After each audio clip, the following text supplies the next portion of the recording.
Hello बच्चों, अब एक इंटरेस्टिंग क्वेश्चन हम लोग एसएचएम चैप्टर का करते हैं। क्वेश्चन क्या है, कह रहे हैं कि assume that narrow tunnel along a diameter of earth. एक अर्थ ये है और इसके डायमीटर के अलोंग एक नैरो टनल जो है डिग किया गया, ये एज्यूम कर लेते हैं।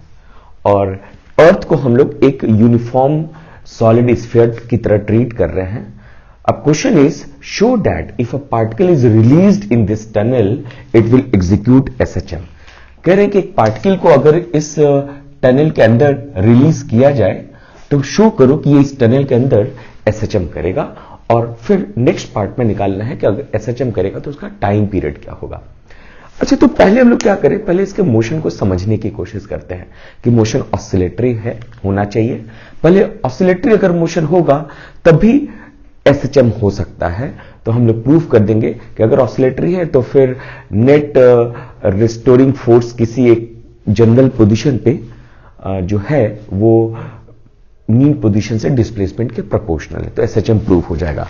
तो पहले इसको दिखाते हैं, शो करते हैं, इसको डिस्कस करते हैं कि ऑसिलेटरी तो होगा। अब जैसे देखो क्या हुआ, यहां पे अगर हम पार्टिकल को रिलीज करें हैं तो अर्थ क्या करेगा, अपने सेंटर की तरफ इस पे फोर्स लगाएगा, तो ये इधर की तरफ आता रहेगा, एक्सेलरेट होके आ रहा है ना, सेंटर की तरफ हमेशा फोर्स लग रहा है।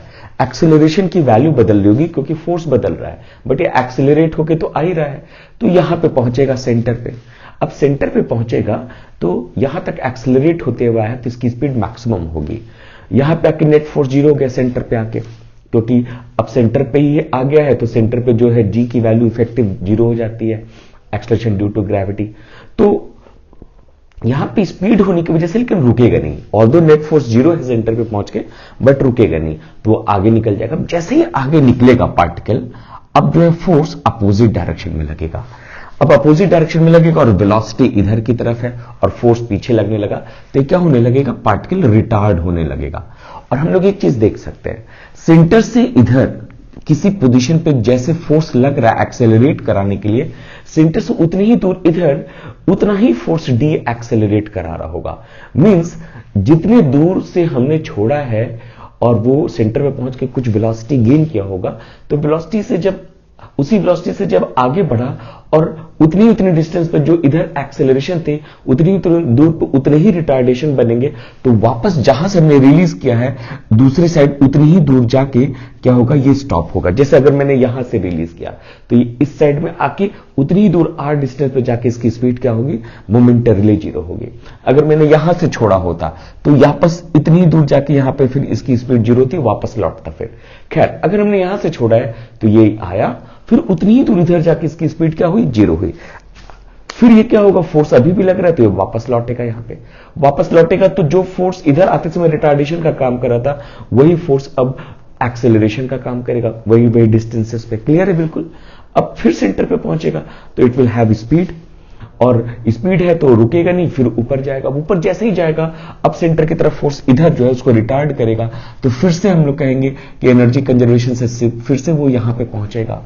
ठीक है, तो अब यहां से गया, जितने दूर सेंटर से रिलीज किया था सेंटर से उतनी दूर अपोजिट डायरेक्शन में उतनी दूर जाके रुका मोमेंटरली, फिर वापस लौटा, सेंटर पे आया और स्पीड गेन करने की वजह से वापस लौट के अपनी जगह पे ही आ गया। कोई एनर्जी का लॉस नहीं हो रहा है, स्मूथ टनल है ना। तो ये मूव कर रहा होगा जो है to and fro motion centre के अबाउट इसका हो रहा होगा।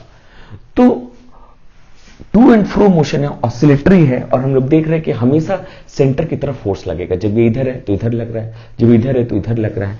तो इसका मतलब सेंटर के about to and fro motion है between the fixed boundary. Centre से इधर जितने दूर से छोड़े हैं सेंटर से उतने ही दूर इधर जाके रुक रहा है और फिर वापस इधर आ रहा है, फिर वापस इनिशियल पोजीशन पे जा रहा है। तो between the two fixed boundary and restoring force है। तो ये सारी जो तीन बातें हमने कही हैं वो उससे हम क्लियर है बिल्कुल कि इसका मोशन कैसा हो रहा है, ऑसिलेट रहा है मीन पोजीशन के अबाउट।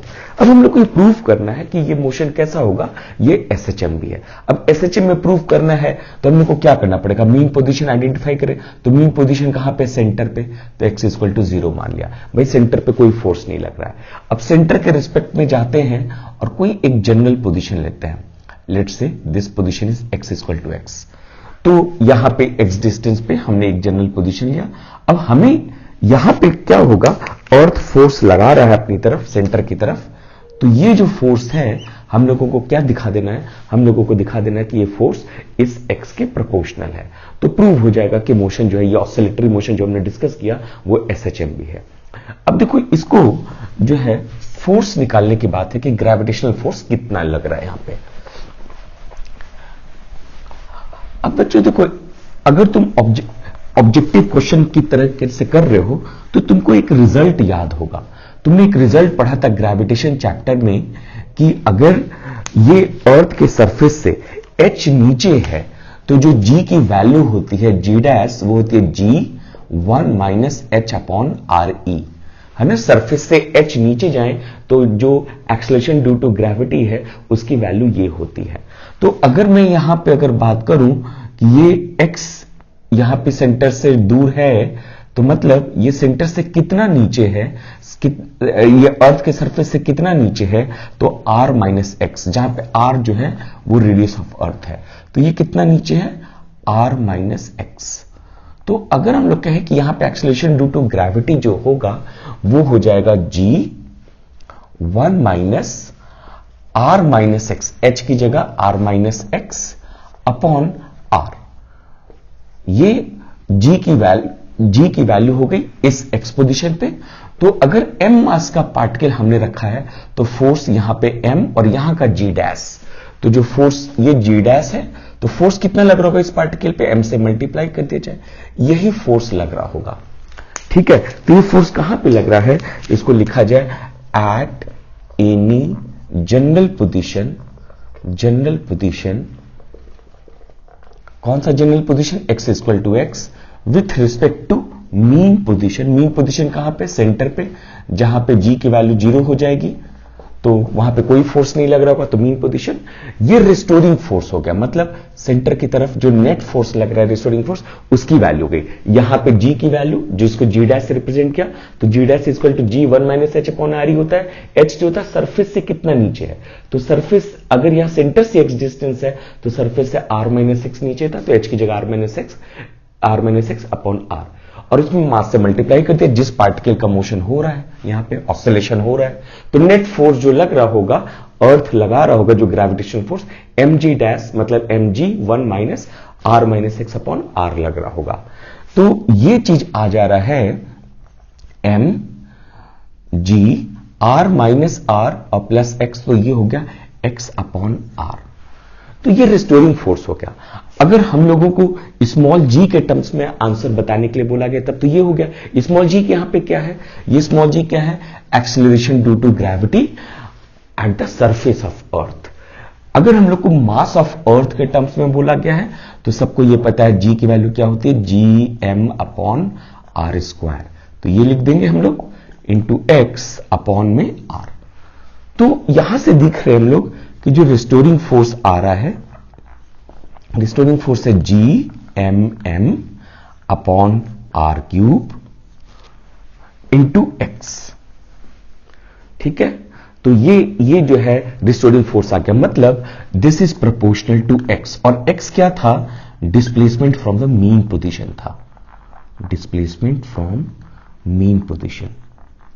अब या इक्विलिब्रियम पोजीशन कह लीजिए, है ना, इक्विलिब्रियम पोजीशन। तो अब ये प्रूफ हो गया, इसलिए SHM प्रूफ हो गया। और टाइम पीरियड निकालना है, तो टाइम पीरियड क्या होता है, टाइम पीरियड होता है T is equal to 2 pi under root m upon k. क्या होता है, तो कोई भी SHM का जो क्वेश्चन होगा उसमें restoring force is equal to some constant into x आएगा, तो x का जो मल्टीपल है वही यहां पे k है, तो यहां पे इस केस में k की वैल्यू ये हो गई, तो ये हो गया 2 pi under root m upon k की जगह हो गया g m small m upon r cube. तो ये आंसर हो गया 2 pi under root r cube upon g capital M। ये टाइम पीरियड हो गया, आंसर हो गया, SHM प्रूफ हो गया। अच्छा देखो, ये कंपटीशन में आएगा तब तो यहां से डायरेक्ट ऐसे लिख दिया, स्कूल के एग्जाम में आएगा ना तो अगर आपने डायरेक्ट टाइम पीरियड ये लिख दिया ना तो कुछ नंबर काट लेंगे। तो स्कूल के एग्जाम में आएगा तो क्या करेंगे हम लोग, स्कूल के एग्जाम में आएगा तो इस स्टेप के बाद इस स्टेप के बाद हम लोग लिखेंगे फोर्स की जगह मास इनटू एक्सेलरेशन। देखो मैं पूरा लिख दे रहा हूं, मास इनटू एक्सेलरेशन। तो मास इनटू एक्सेलरेशन हो गया GMM अपॉन आर क्यूब, यहां से आ गया एक्सेलरेशन, तो ये आ गया GM upon r cube into x, और इसी को क्या पुट कर देते हैं ओमेगा स्क्वायर एक्स। पहले के भी सेशंस में हम लोग कर चुके हैं कई क्वेश्चन, तो इसलिए ओमेगा की वैल्यू आ गई, ओमेगा आ गया कितना हम लोगों का √GM अपॉन आर क्यूब।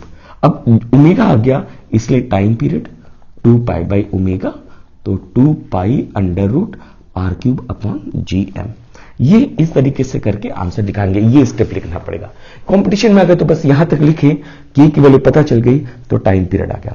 तो हम लोगों ने प्रूव कर लिया, शो कर दिया कि मोशन क्या है, SHM होगा इस पार्टिकल का जो रिलीज किया गया है, और उसका फिर ये टाइम पीरियड हमने निकाला है।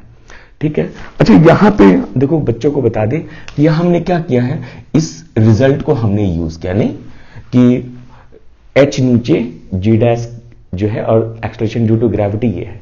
अब सपोज एग्जाम में हमको याद नहीं है ये रिजल्ट, तब कैसे करेंगे, तो फिर हमको बेसिक से जाके करना पड़ेगा। तो चलो मैं वो भी बता देता हूं, 2 मिनट लगेगा मुझे बताने में। तो बच्चों ये क्वेश्चन हो चुका है ना। अब देखो अगर नहीं ये रिजल्ट याद है तो क्या ये क्वेश्चन छोड़ के आएंगे? नहीं, बिल्कुल नहीं, आसान है। देखो क्या करोगे फिर, आप रिस्टोरिंग फोर्स लिखोगे, रिस्टोरिंग फोर्स।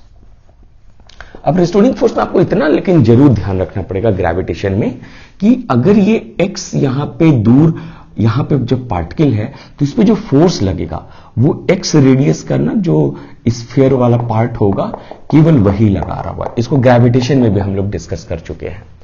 तो ये फोर्स लगाएगा तो कितना लगाएगा भाई, अब जो भी ये मास है x रेडियस का, ये स्फीयर जो बन रहा है उसका मास सेंटर पे मान लेंगे, तो g इसका मास कितना हो जाएगा, टोटल मास कैपिटल M है, तो वो कितने वॉल्यूम पे डिस्ट्रीब्यूटेड है, तो पूरे अर्थ का वॉल्यूम 4/3 पाई आर क्यूब। तो ये तो हो गया मास पर यूनिट वॉल्यूम, और हम लोग का ये कितना वॉल्यूम है जो इस पार्टिकल पे फोर्स लगा रहा है, x रेडियस का वॉल्यूम है ना, स्फीयर का वॉल्यूम, तो 4/3 पाई x क्यूब है ना। तो x रेडियस का जो ये स्फीयर बन रहा है जो इस पे फोर्स लगाएगा जब पार्टिकल x डिस्टेंस पे है, तो ये मास इतना हो गया, तो g ये मास जो इस पे फोर्स लगा रहा है इनटू स्मॉल m जिस पे लगाया गया पार्टिकल, उसका mass m divided by r cube. तो ये स्फीयर जो x रेडियस का, इसका मास हम कहां मान लेंगे, सेंटर पे, और इससे ये डिस्टेंस होगा कितना x, तो GM1 into by are square होता है, तो ये x स्क्वायर हुआ। अब ये फोर्स का एक्सप्रेशन हो गया। तो क्या ध्यान रखना है कि अगर हम लोग कहते हैं कि x दूर अगर सेंटर से x डिस्टेंस पे गए और वहां पे जो पार्टिकल रखे तो उस पे जो फोर्स लगेगा, तो x रेडियस का स्फीयर जो मास होगा ना वही लगा रहा होगा, बाहर वाले मासेस नहीं लगाएंगे। तो वो मास लगाएगा तो g इतने का मास निकाल लिया, इतने का मास, तो टोटल मास अर्थ का m दिया हुआ है, टोटल वॉल्यूम अर्थ से डिवाइड कर दिया तो मास पर यूनिट वॉल्यूम, और ये जो वॉल्यूम जो फोर्स लगा रहा है इस पार्टिकल पे उसके वॉल्यूम से मल्टीप्लाई कर दिया, तो ये तो जो गिवन x रेडियस का वॉल्यूम है उसका मास आ गया, तो g इसका मास जो कि इसके सेंटर पे होगा इनटू पार्टिकल जिस पे फोर्स लग रहा है उसका मास डिवाइडेड बाई इसके सेंटर से पार्टिकल का बीच के डिस्टेंस का स्क्वायर। तो ये फोर्स का एक्सप्रेशन आ रहा है, तो ये आ रहा है g 4/3 पाई 4/3 पाई खत्म हो गया, g capital M small m upon r cube into x square से ऊपर x क्यूब है तो x। तो आप देखो रिस्टोरिंग फोर्स का एक्सप्रेशन जो ये आ गया, and this is proportional to x, इसलिए SHM। तो या तो इस रिजल्ट को आप ध्यान रखोगे या तो फिर आपको ये पता होना चाहिए ये कंसेप्ट जिससे कि आपने सीधे सीधे फोर्स का एक्सप्रेशन अभी निकाल दिया है, और अब इसके बाद हम लोगों ने कर रखा था। तो ये क्वेश्चन डन है बच्चों, इंपॉर्टेंट क्वेश्चन है, कंपटीशन में आता है, और हम लोग एक नया क्वेश्चन इस आगे दूसरे वीडियो में बनाएंगे कि ये जो टनल है हम लोग कॉर्ड के अलोंग ऐसे क्रिएट करेंगे, किसी कॉर्ड के अलोंग, और फिर इसमें भी हम लोग दिखाएंगे कि जो अगर किसी पार्टिकल को हम यहां से रिलीज करें तो उसका मोशन जो है SHM होगा। तब तक के लिए मैं कहूंगा आप खुद से ट्राई कीजिएगा कि अगर एक कॉर्ड के अलोंग अगर हम टनल बनाए और एक पार्टिकल को रिलीज करें तो प्रूव करना है कि उसका मोशन जो है कॉर्ड के अलोंग जो बनेगा वो SHM होगा, और उसका फिर टाइम पीरियड निकालना, और उसको उसके प्रॉपर पूरे मोशन को डिस्कस करना। तो मैं उसके लिए अलग से एक वीडियो बनाऊंगा, ठीक है। तो अभी बस इस क्वेश्चन का डिस्कशन हुआ है और आप इसको मान सकते हो ये वाला चीज जो आपको होमवर्क के तौर पे दिया हुआ है, ठीक है। तो अब मूव करते हैं नेक्स्ट वीडियो पे नेक्स्ट क्वेश्चन के साथ।